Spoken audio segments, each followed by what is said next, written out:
Giles Files, and my name is Nancy Giles. When I Googled your name, it came up Nelson Johnson, then it's Arnold Rothstein, Lucky Luciano, Meyer Lansky, Al Capone, Bugsy Siegel. I thought, if you don't know this guy, you think he's a gangster. The voice you just heard was producer Nancy Wyatt, Hagen the Interview. And that gangsta that she was referring to, that is actually retired New Jersey Superior Court Judge Nelson Johnson, a bona fide, born and bred Jersey guy.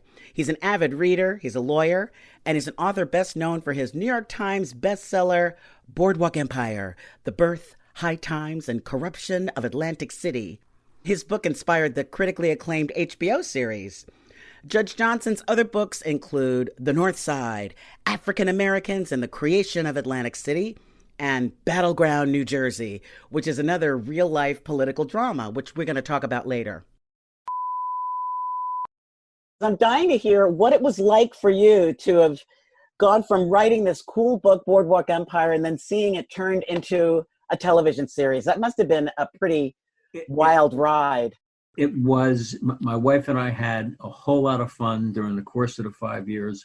We got to meet very interesting people, and we got to see how the whole process works. It's fascinating. You know, it's very labor intensive. Mm-hmm. When you can see a scene being filmed of two people. Well, guess what? There's like 15 other people in the room while that's going on, and that's all lost on the viewer. When I say lost, it's never shown to the viewer. So Terrence Winter's a very interesting guy. Terrence Winter was the creator, writer, and executive producer of the acclaimed HBO series Boardwalk Empire. He's got a personality of like live and let live, but you better be part of the team. And what we saw was, and I'm not going to say the name, there was one person who really wasn't part of the team. A crucial person to the project? Yeah, this is one of the actors. Ooh. The scuttlebutt that came back to my wife and I different times when we would like go see the boardwalk, go see filming, what. She won't be in this show very long. And they wrote her out. Yeah. But apparently she was just difficult. Yeah. You know, like showing up late, not remembering her lines, and believe me, everybody in the cast that I met were so down to earth and so friendly.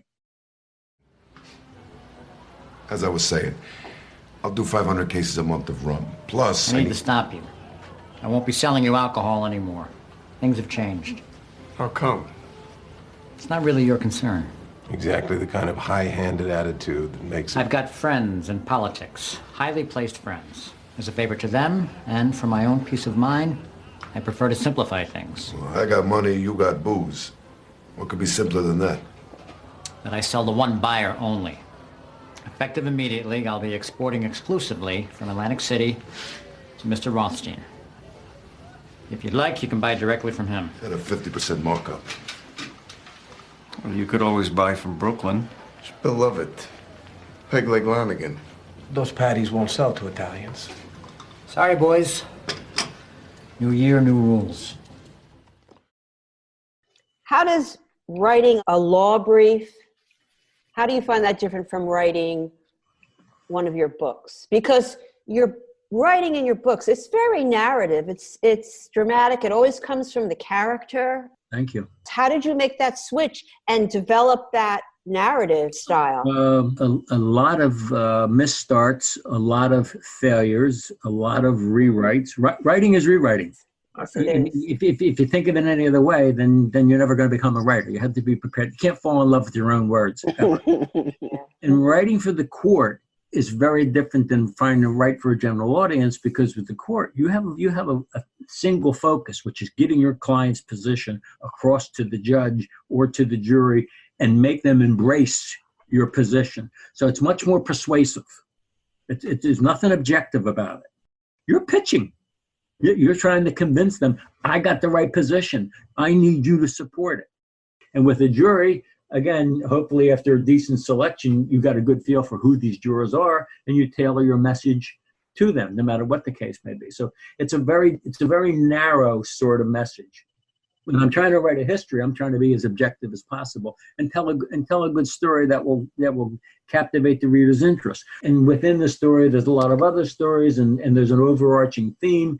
But you're not trying to persuade anybody. Yeah, but again, I love writing. Chapter 5: The Golden Age of Nucky, page 92. Nucky Johnson had a passion for Atlantic City's poor people, especially the children. There wasn't a shoeshine boy, flower girl, or paper boy whom Nucky didn't pat on the head and give $1 or two. If there was a sporting event or another affair at Convention Hall that Nucky thought might excite the children, he saw to it they were permitted in without charge. One lesson Nucky learned well from the Commodore was that the poor have votes just as well as the rich, and if you took care of the poor, you could count on their votes. In Boardwalk Empire, I believe you dedicate the book to your mom. Yes, I did. And how she gave you the passion for the written word. Yes. I was reading before I started kindergarten because she started reading books to me very young. And when she would find a book that I really liked, we would read it together slowly. And then she would say, now you take it from here. And so I had a library card before I started kindergarten. She just fed me books throughout my life. Like she gave me Irving Stone's book when I was 12. Not exactly 12-year-old reading stuff, but she knew that I would find it interesting. Irving Stone was a noted writer who wrote biographical novels of artists, thinkers, and politicians, including Lust for Life, The Agony and the Ecstasy, and Those Who Love. My mother had a 19th century education. Shakespeare, I come home from high school in my freshman year, we're talking about Julius Caesar, and doesn't she rattle off Mark Antony's soliloquy? Where's that coming from? She had so many things between her ears that she had memorized, different scenes from Shakespeare and different sonnets. And so she just, captivated me in terms of, wanting to read and write and express and look for problems to see if you can explain them. And so that's what my writing is about, trying to explain things, that I think are worth explaining, that decent stories. Let's put it that way. When did you decide you wanted to be a lawyer and or a judge? At the age of 5, I decided I wanted to be a lawyer. I was sitting in a car between my father and my grandfather, and I was talking. And my grandfather says, Puggy, that's my nickname, Puggy, you talk so much, you should be a lawyer. And I said, Grandpa, what's a lawyer do? He says, they help people when they're in trouble. By the age of 10, I had visited a lawyer's office. By the age of 12, I had seen some court proceedings. My mother gave me, when I turned age 12, a framed picture of Darrow. Clarence Darrow was one of the most famous trial lawyers of the 20th century and a founding attorney for the NAACP.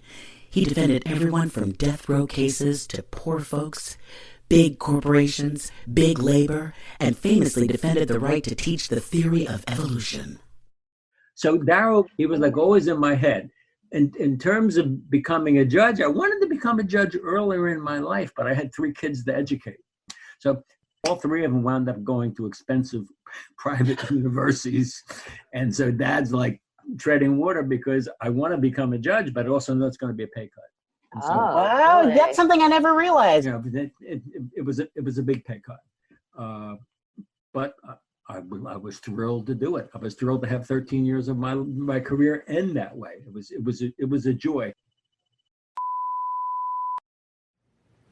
Before the people of the world, let it now be noted that here in our decision, this is what we stand for: justice, truth, and the value of a single human being. Do you have any favorite courtroom dramas, courtroom movies? I thought of you when I saw Judgment at Nuremberg. Spencer Tracy is such a complex character, and we get to really see how a judge thinks and weighs on things. And I was a wonderful movie. Wondering if you have any favorites. Well, Judgment at Nuremberg is one of them. Inherit the Wind is another one. The Verdict, Paul Newman and James Mason. He's a good man. He's a good man. He's the prince of fucking darkness. He'll have people testifying they saw a water skiing in Marblehead last summer. Now look, Frank, don't fuck with this case, huh? I gotta stand up for that girl.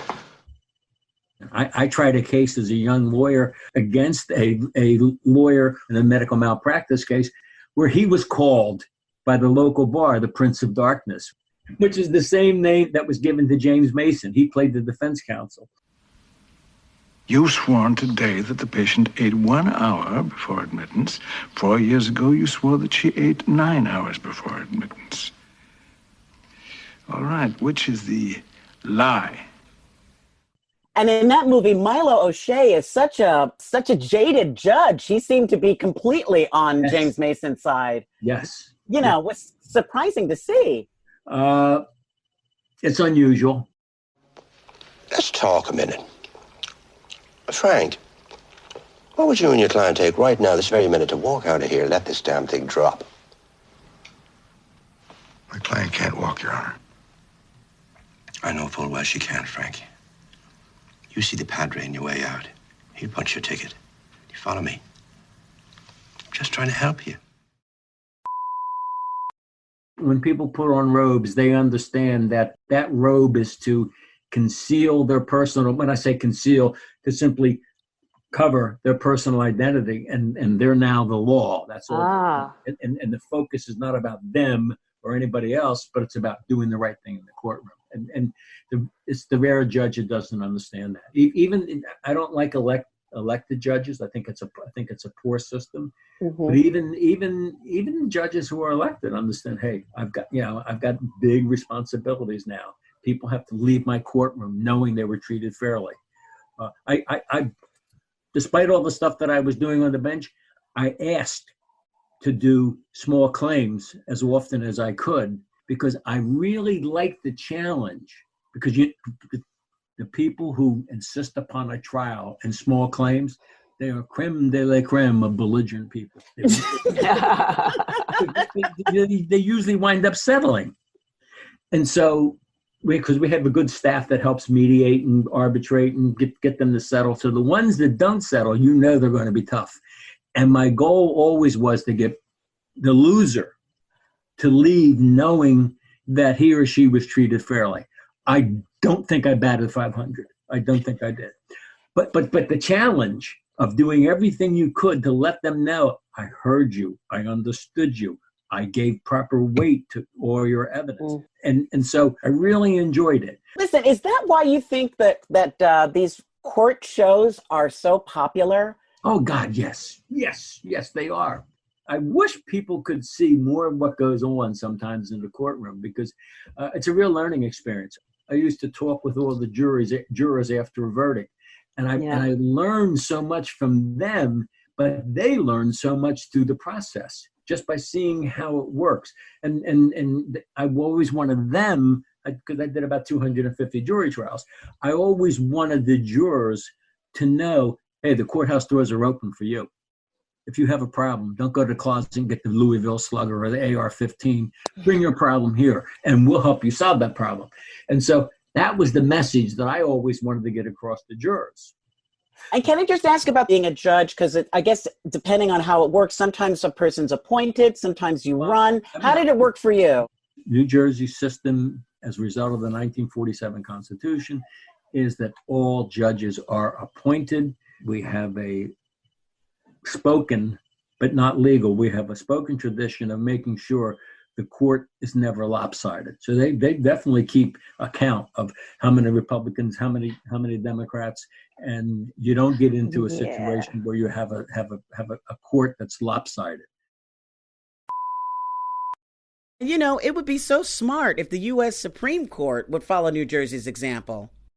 Next up, Judge Johnson is going to dive into more of those politics in his third book, Battleground, New Jersey, Vanderbilt, Hague, and Their Fight for Justice. Take a listen.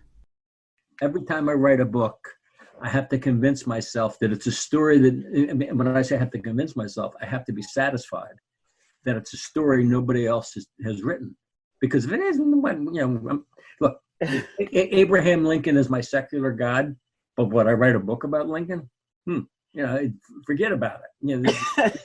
There have been books written about all the books on Lincoln, so I'm not that guy. When I looked at Arthur Vanderbilt and Frank Hague, I said, my God, these two guys hated each other. I said, but nobody has told the story of how their relationship influenced an entire state.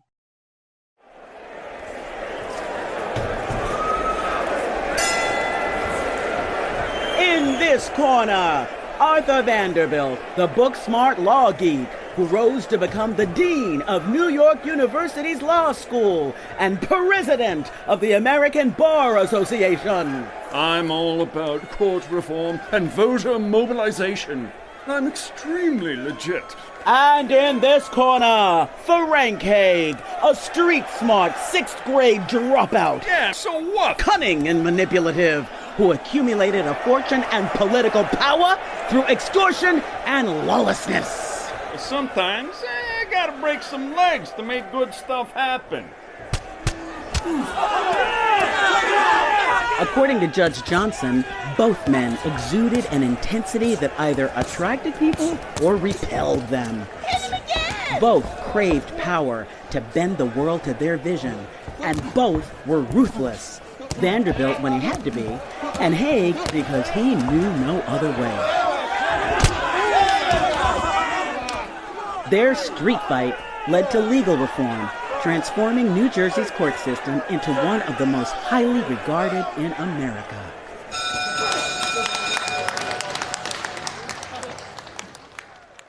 Battleground was not my choice of the title. My choice of the title was Street Fight. Arthur Vanderbilt, Frank Hague, New Jersey's last great bosses. But I was on the bench. I chose Rutgers to publish that book because I wanted the academic rigor. They give your work to unnamed historians or people who are experts in whatever field you're book on, and they critique it. My book that wound up was very different than the book that I started out with, and I'm thankful for the critiques that I received and the criticisms and suggestions from unnamed professors. Well, they did the same damn thing with the title. Oh dear. So I didn't even have the ability to pitch and say, well, let me talk to you about this title and why we ought to do it. So they chose the title. I did not. Well, the book's doing pretty well among New Jersey lawyers and judges, and I've never written a book that didn't make money for somebody. Battleground, New Jersey, Chapter 15, page 232. Thanks to the boss, Hague's name is synonymous with political corruption. In turn, for many people, political corruption is synonymous with New Jersey. Yet other portions of Hague's legacy include tens of thousands of babies born on clean sheets in a first-rate hospital and a generous hand lent to a generation of newcomers, helping them and their families to make their way in a strange land. Frank Hague was a complicated and flawed person, yet few people have wielded power as skillfully as he did. Given his start in the horseshoe, he has no peer in American history. Will corruption ever not be in politics? What's the deal?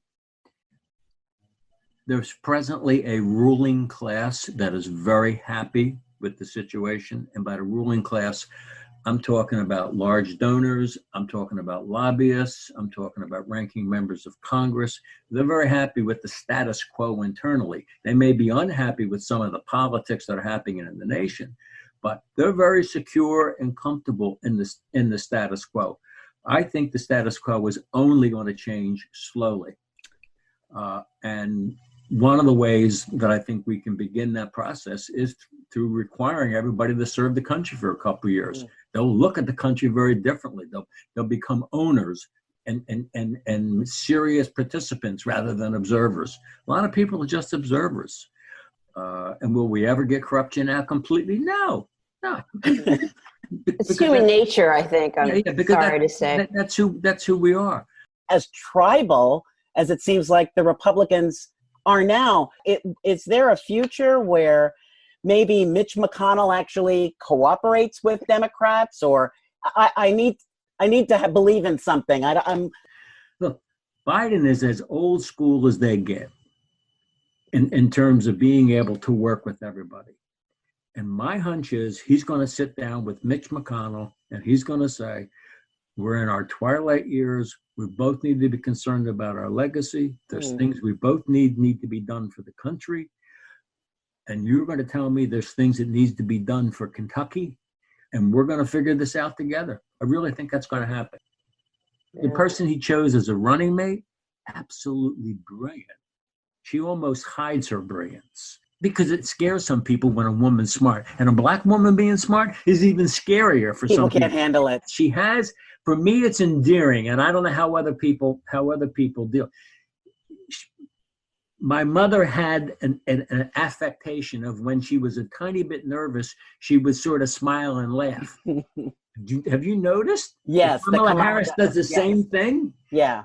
And I find that endearing, but I don't know how it reads to other people. Well, Peggy Noonan, that speechwriter for Reagan, she took her to task for it. And then people on Twitter jumped on Peggy Noonan. She was very dismissive of Kamala Harris because of the laugh and the smile.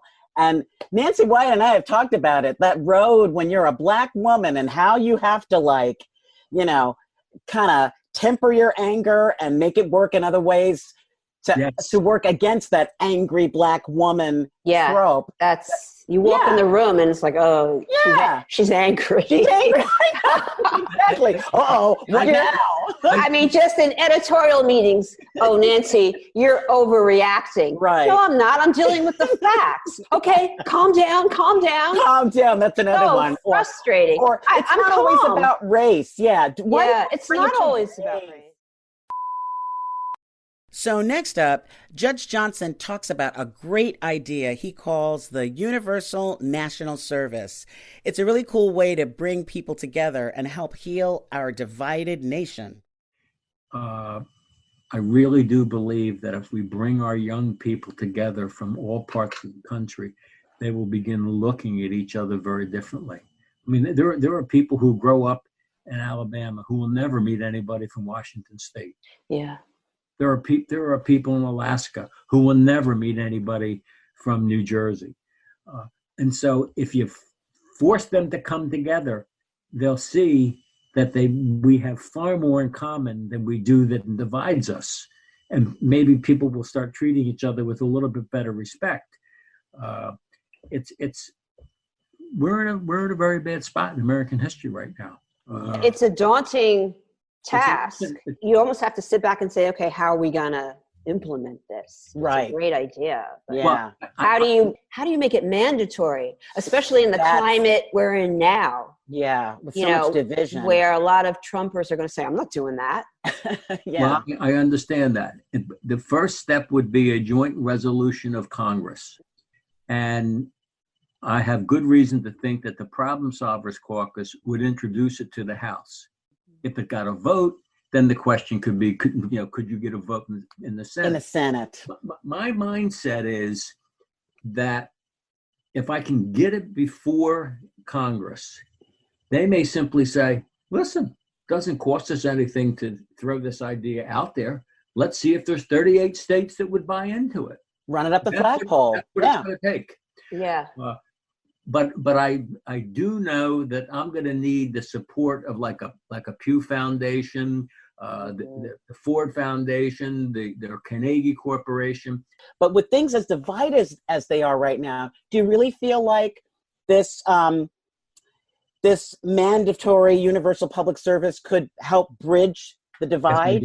Yes, I do. It's not the solution. I mean, we're in a very complicated place.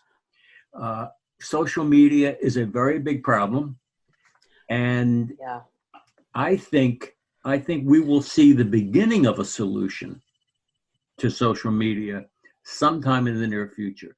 The Common Decency Act has to be amended. Under our laws, social media is treated as a utility. It's not a utility, it's a publisher. And when that law was crafted, it was before Facebook even existed. and before all these other social media sites existed. If you are able to overlay on top of social media the rights of libel and slander, it changes the whole ball game. Changes the whole ball. Right now, we're not able to do that. I think we're going to see that happen. And when it does happen, it's only going to take a couple verdicts to get the social media platforms to up their game and behave more responsibly. Once the Common Decency Act is amended to begin now looking at them as publishers instead of utilities, the ball game's going to change, and it's going to change quickly too.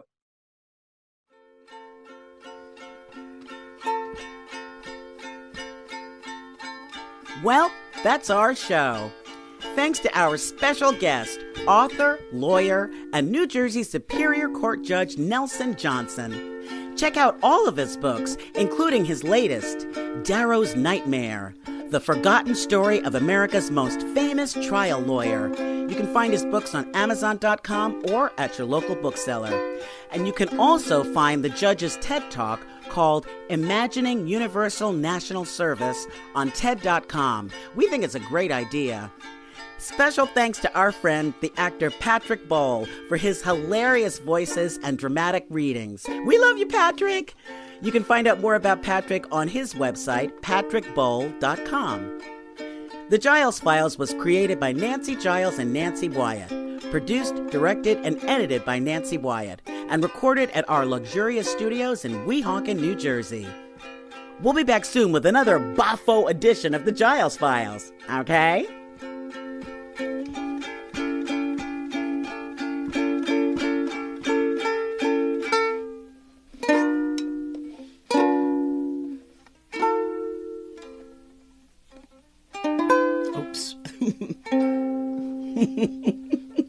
A Huda Media Production.